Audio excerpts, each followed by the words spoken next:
and once again back with our everyday segment Market Talks with Pinnacle. I hope you have been liking our everyday segment and you are watching our videos every day.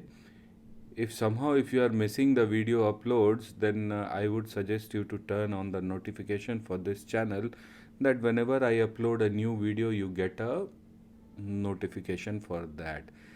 Today was weekly options expiry for Nifty and Bank Nifty. Every Thursday we have the weekly options expiry, and index is making records after records. Yesterday we had the highest ever monthly closing. If today you see, today if you try to look at today's candle, it might look like a red candle to all of you. There was some kind of a selling, but still if you will see that the closing level was still around 50 points higher than yesterday's closing level. So once again we had a higher closing today. And if you recall the commentary which was sent in our Telegram channel, if you are still not following our Telegram channel or you are not aware about Telegram channel, then I would suggest you all to definitely follow it. You can find the link in the description of the video below. So if you see, we had mentioned a level for Nifty which was around 18,881, and we'll just try to see what was the high. The high was 18,887.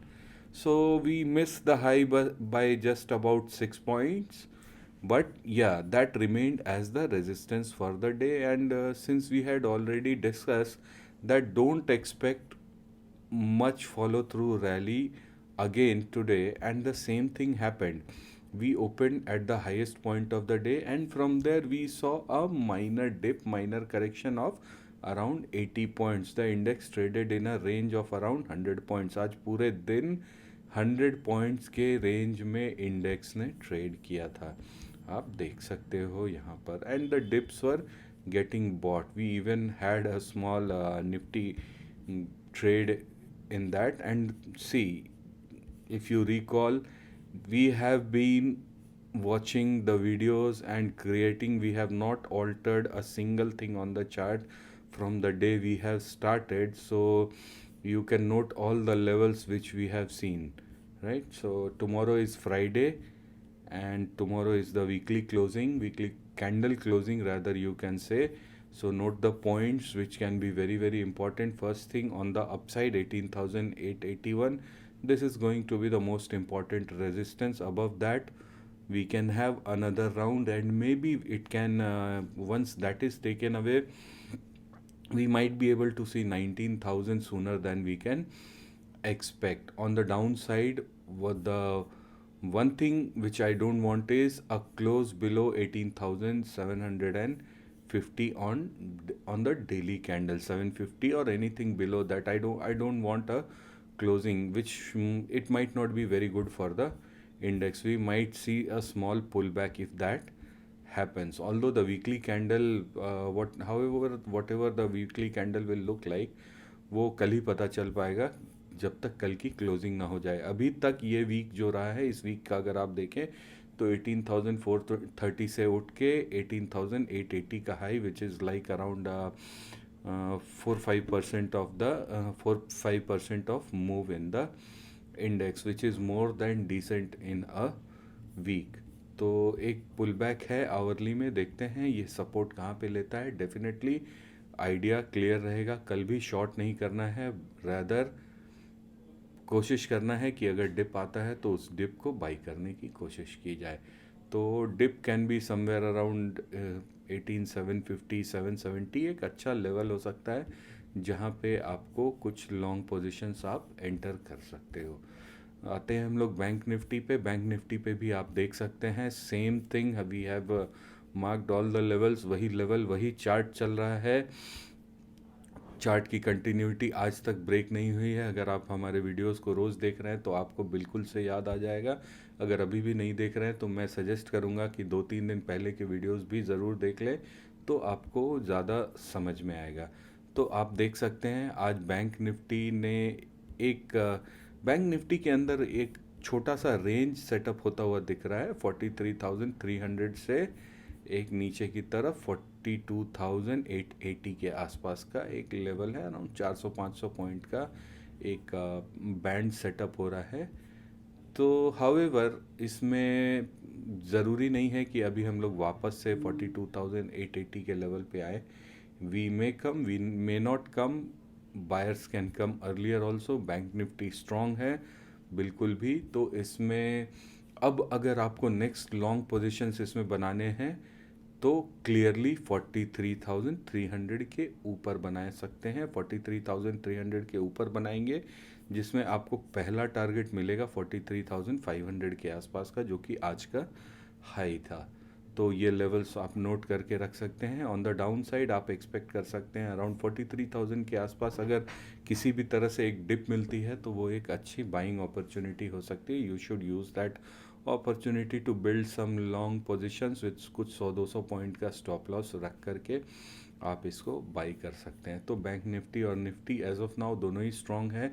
कल की closing ज़रूर देखी जाएगी क्योंकि weekly closing है, और मैं बार बार जो रिपीट करता हूँ that strong market closes near the highs and weak market closes near the lows, but this week has been very strong, so there are more than good chances of closing near the highs. So maybe tomorrow also we can have a close above 18,800, but again this is market, we cannot dictate what is happening in the market. We can just see and we can just anticipate and we can just follow. हम market को lead नहीं कर सकते, हम लोग सिर्फ follow कर सकते हैं।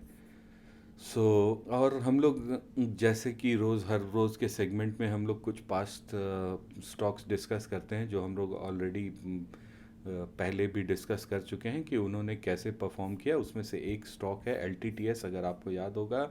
We have been discussing this stock for the past 8 to 10 days। This is how it works. अगर आप मार्केट को समझें तो you cannot time everything in this market. You cannot time everything in this market. All you need is you need to select good structures, you need to select good levels and then you have to stay invested। तो हमने ये देख सकते हैं आप, ये chart भी as it is है। जब हमने पिछली बार LTTS को अराउंड 16-17 नवंबर के आसपास हमने इसको डिस्कस किया था, तो उस समय ये अराउंड 3800 के लेवल पे था, और 3800 के लेवल से ये अराउंड 10% तक का अप मूव हमें देखने को मिला है इसमें। तो और ये आज का मूव काफ़ी बढ़िया था। नॉर्मली मुझे अगर इस टाइप का मूव मिलता है एक दिन में, अगर इस टाइप के स्टॉक में 350 रुपीज़ का मूव अगर मिल जाता है तो मैं प्रेफर करता हूँ बुक करने का। तो यू कैन सी, हमने क्लियरली डिस्कस किया था कि 3900 के ऊपर आपको एक अच्छा मूव देखने को मिल सकता है। तो अराउंड 250-260 रुपीज़ का एक अच्छा मूव आपको देखने को मिला है। मैं ये नहीं कह रहा कि ये और ऊपर नहीं जा सकता, this can still go further, but I would expect some cool off, at least 1-2 दिन थोड़ा कूल ऑफ होने देते हैं, उसके बाद वापस से हम लोग इसमें ध्यान लगाएंगे। तो डेफिनेटली एक और चीज़ इससे लेसन सीखिए, एक स्टॉक जो आपको पहले भी अच्छे रिटर्न दे चुका है आप उसको अपने वॉच लिस्ट में रखा करें। Don't miss those stocks, they will give you good returns और गुड अपॉर्चुनिटीज़। जैसे एक स्टॉक हम लोगों ने पहले भी डिस्कस किया था एंड एग्जांपल में आप उसको देख सकते हैं, एस्कॉर्ट्स हमने डिस्कस किया था, कई बार हम लोग डिस्कस कर चुके हैं, और एस्कॉर्ट्स में आज फिर से एक अच्छा मूव हमें देखने को मिला। तो हम लोगों ने यहाँ से उसे देखना शुरू किया था अराउंड 1950-1980 के लेवल से, और वहाँ से अभी तक हमें कुछ 25-30% का मूव ऑलरेडी मिल चुका है। तो ये आपको अलग अलग इम्पल्सेस मिल रहे हैं इसमें। तो सिमिलरली आप कभी भी इस टाइप का एक स्टॉक जिसने आपको अच्छा रिटर्न दिया है उसमें इमीडिएट इन्वेस्ट मत करिए। एक बार प्रॉफिट बुक कर लीजिए, बट उसको अपने रेडार में रखिए। अच्छे स्ट्रक्चर्स आने पे आप उसमें वापस से री एंट्री कर सकते हैं। This is what a good trader does. वो he tries to milk the cows every day, and so that is how it is. एक और स्टॉक था परसिस्टेंट, जिसमें हमने एंट्री दी थी अराउंड 38-3900 के लेवल पे हमने इसे डिस्कस किया था। अगेन रिकमेंडेशन नहीं था, हमने जस्ट लेवल्स की बात की थी। 38-3900 के लेवल्स पे हमने इसे डिस्कस किया था। एंड फर्स्ट टारगेट इटसेल्फ हमने 4400 दिया था, and we have achieved the first target of 4400 in less than 6 to 7 trading days. तो अगर 10% आपको 6 to 7 ट्रेडिंग डेज में आता है, डेफिनेटली आपको उसमें कुछ ना कुछ प्रॉफिट आपको बुक कर लेना चाहिए। कोई भी बैंक आपको इस तरह के रिटर्न नहीं दे सकता। तो the thing here is you have to learn, you have to stay discipline, trade less and pick the right stocks.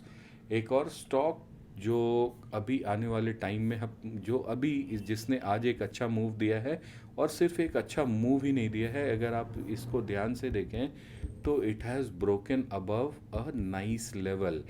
So we have already discussed about it. तो ये आपको आने वाले टाइम में और भी बढ़िया मूव दे सकता है।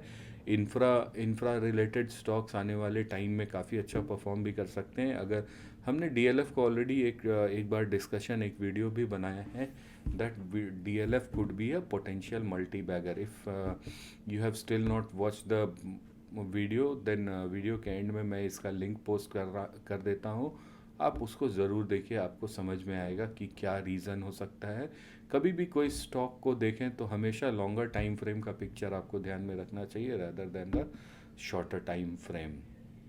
और दोस्तों, आज का जो आप टॉपिक देख रहे हो, तो आपको ध्यान में आएगा weekly options expiry and retailers. अगर आप इस चीज़ को, इस टॉपिक के आप जानते हो, समझते हो, तो एवरी थर्सडे एक निफ्टी और बैंक निफ्टी का ऑप्शंस कॉन्ट्रैक्ट का एक्सपायरी होता है।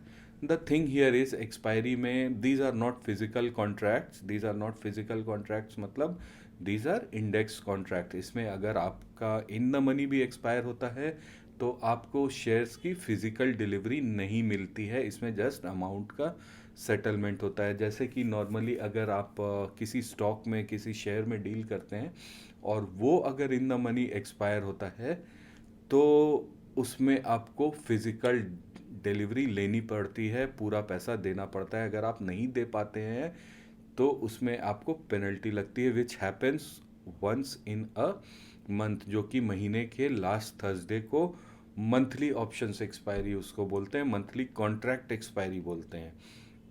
Apart from that, weekly options expiry एक होता है जिसमें निफ्टी और बैंक निफ्टी के कॉन्ट्रैक्ट्स में ट्रेडिंग होती है और वो एक्सपायर करते हैं। अब इसमें एक मैं बहुत इंटरेस्टिंग बात एक्चुअली मैं आज शेयर करना चाहता हूँ।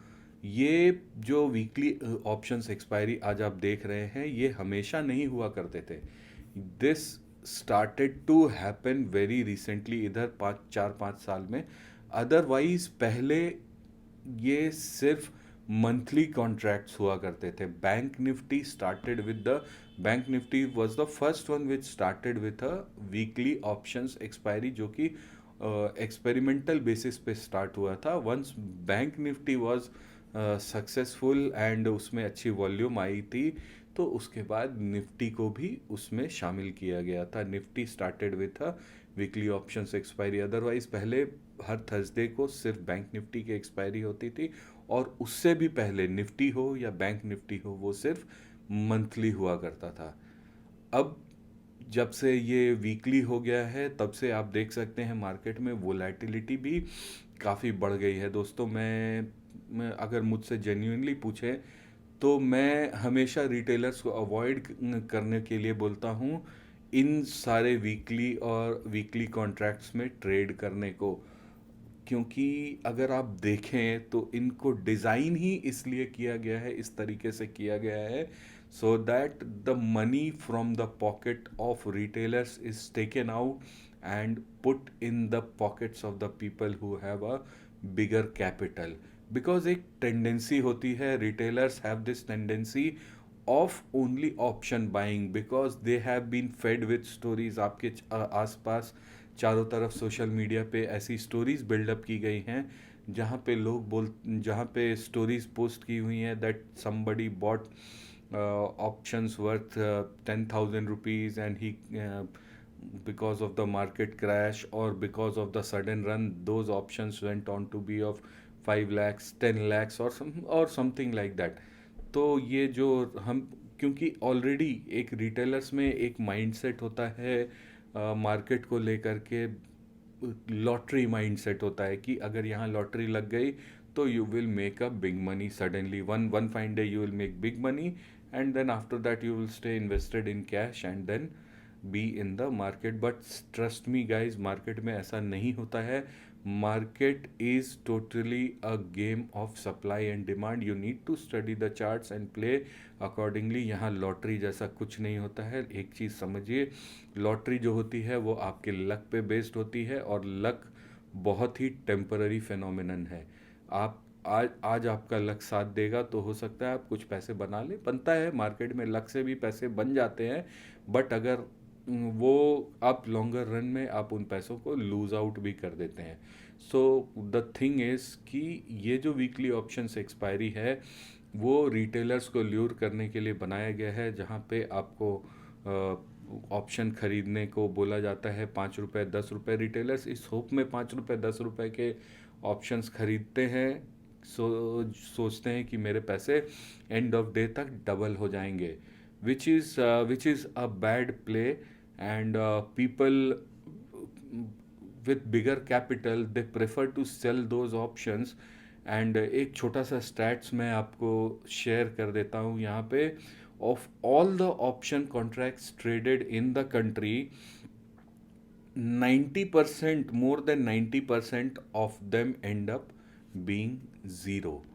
तो आप समझ सकते हैं कि 90% जो होते हैं वो ज़्यादा करके रिटेलर्स ही बाई करते हैं, and that ends up in being zero. तो मेरा सजेशन आप लोगों को यही रहेगा कि अगर आप लोग अवॉइड करें बहुत ज़्यादा ऑप्शन बाइंग करना ऑन ऑन दीज थर्सडेज. अगर करते भी हैं तो do in only that much quantity which you can afford to lose. Market का सही नॉलेज पकड़िए और तब शायद आप ऑप्शन बाइंग में भी अच्छे पैसे बना ले. बट जब तक आपको नॉलेज नहीं आता है, जब तक आप नॉलेज गेन नहीं करते हैं, तब तक अवॉइड करिए इस टाइप से बहुत ज़्यादा ऑप्शन बाइंग, बहुत ज़्यादा जो ट्रेडिंग आप लोग करते हैं थर्सडे को, इस चीज़ को बिल्कुल से अवॉइड करिए. इसलिए डिज़ाइन ही किया गया है so that every Thursday those option contracts will melt and most of the retailers will end up losing money. So guys, आज के लिए बस इतना ही. होप आपको ये हमारी बातें समझ आती होंगी. I try to share the best of my knowledge, the best of my experience. Keep updated, keep following our channel, and if you like the video, do share with your friends and leave your comments. Thank you friends, bye bye, we'll see you again tomorrow.